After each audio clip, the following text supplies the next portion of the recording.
Hi, we're IndieByte. This is our third vlog for week 3. I'm Dalton, this is Ash. So what have you been up to this week, Ash? I started with the fixing the water shader, as that's kind of our main problem, as we spoke about it last week, is on some of our devices, the water just doesn't show up. So we're in contact with the guy who made it for us. You started fixing it and I finished fixing it. Yeah, so I sent over the stuff, explained to Dalton kind of what needs doing, and he sorted it. But that's all working now.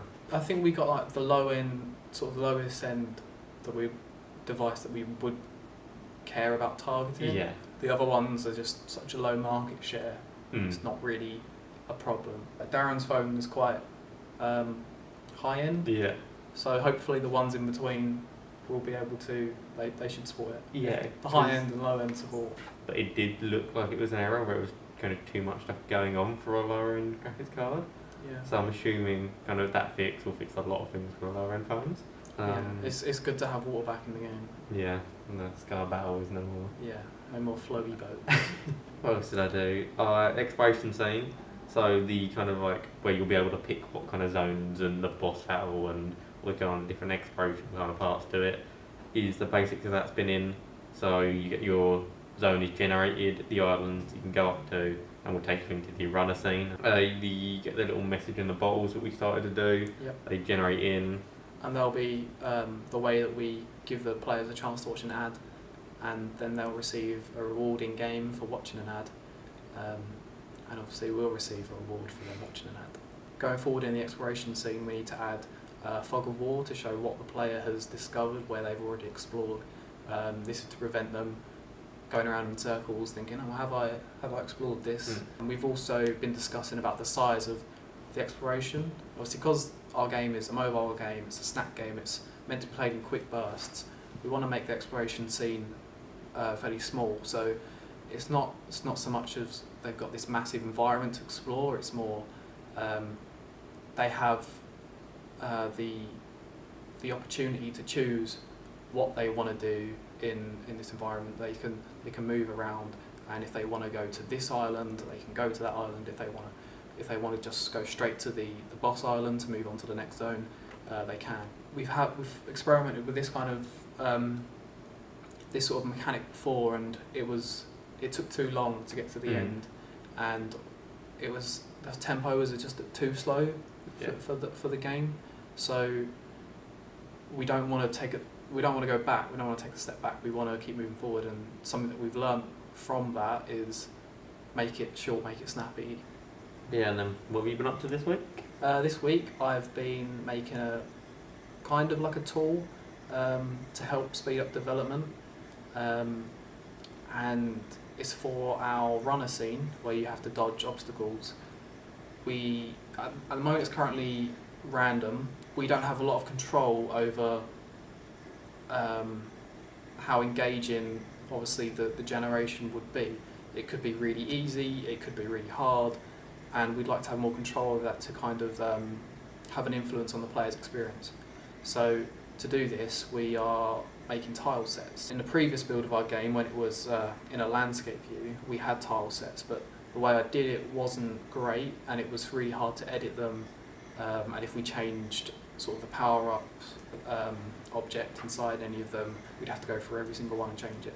Darren, who is our project manager slash designer slash businessman, he can go in and make tile sets for us, because obviously me and Ash are both programmers. We spend our time programming, and that is more valuable than us making tile sets. So when Darren has some time, he'll allocate some time of the week to make some tile sets for us, and he's had a little go of it, and he's made quite a few. So yeah, it's working well. I've done little fixes, like you used to be able to shoot your cannons when you wasn't even in a boss fight. When you was dodging the obstacles, if you swiped up, the boat would shoot.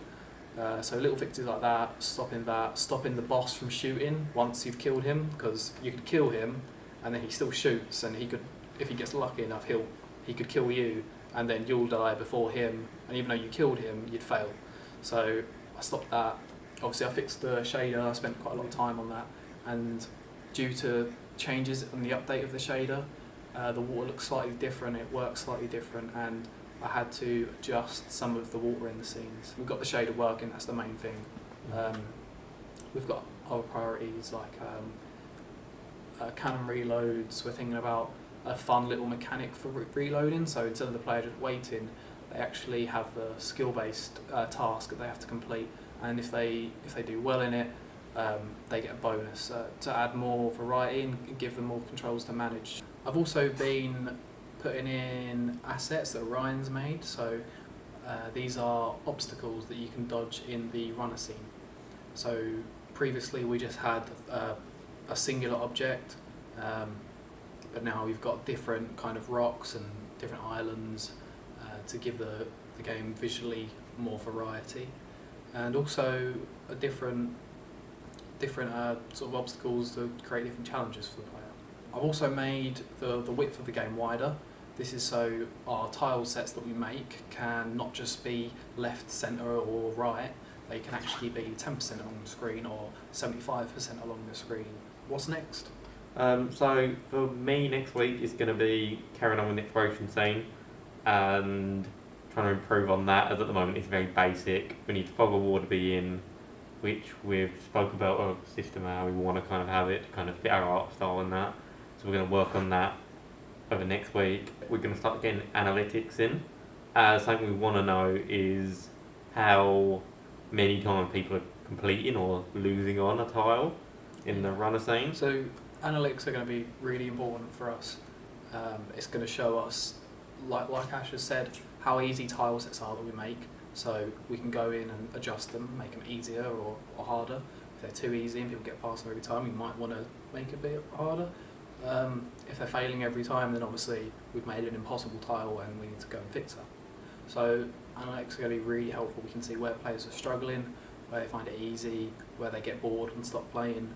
I'll probably be working on the reload mechanic and probably just like more tweaks to make the boss scene a bit harder, because it's currently really easy to hit the boss. Okay, so this Thursday, the 20th of July, we'll be going into our hub and we'll be meeting a couple of members of Miracle T, who are a team that took part in Transfuzer last year, and they'll be just talking to us about their experience in Transfuzer and probably seeing if they've got any advice for us and just see how we're getting on and stuff like that, just having a quick chat with them.